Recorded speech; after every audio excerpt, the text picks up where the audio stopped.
Hello there everyone and welcome back to the Juanito Shet channel. Once again, you are watching the first review in a series of reviews of games found in TV PlayPower's Intellivision plug-and-play gaming controller.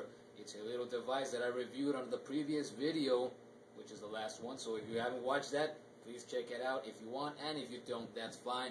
But this first review is for a little game found in this device known as Space Armada.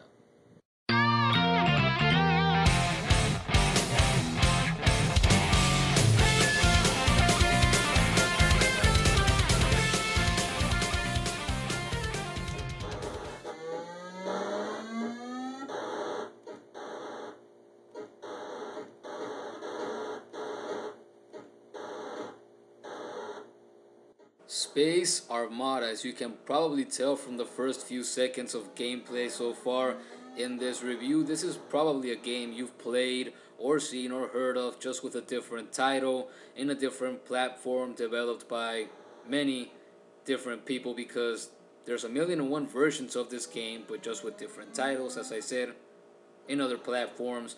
And this game, Space Armada, is nothing terribly special, but yet again it doesn't try to be, since it just tries to mimic the look and feel and the style of gameplay that you would find in an Intellivision game.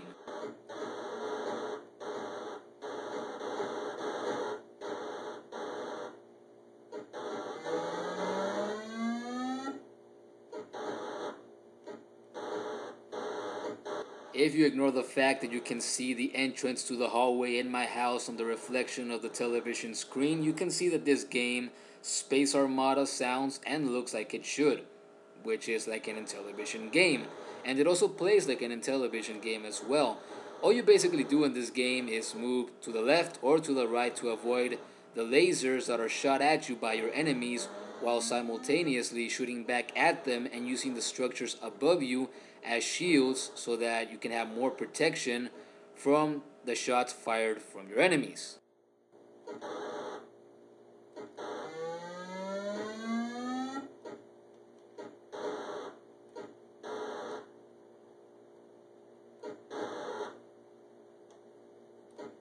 As you can start to see on screen by now, Space Armada is a tough game. It gets tough on you real quick, and by real quick, I really do mean real quick. Sonic the Hedgehog quick, if you will.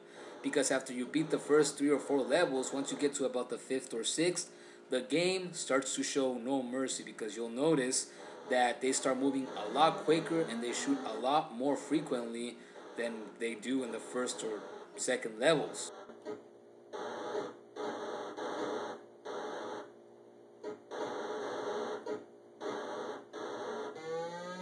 As you can see now, I'm back to the first level, because this game doesn't mind handing you your own ass on a silver platter every time you try to get past the 6th or 7th level in this game, which I'm ashamed to admit I couldn't beat.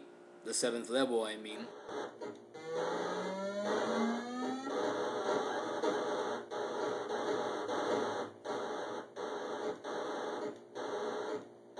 You're not timed in this game, so you're not trying to beat it as fast as you can, although you can do that just to challenge yourself. But really all you're doing is shooting at the bad guys so that you can take them out one by one with each shot and increase your score after each level.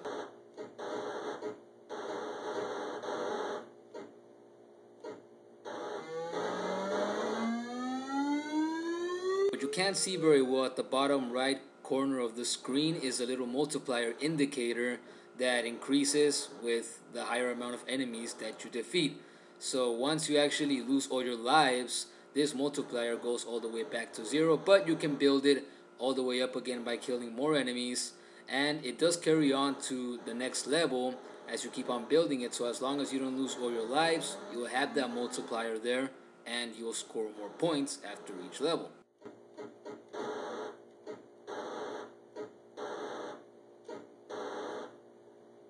All in all, though, I think that Space Armada is a decent game for what it's meant to do and for the way that it's introduced in TV PlayPower's plug-in controller.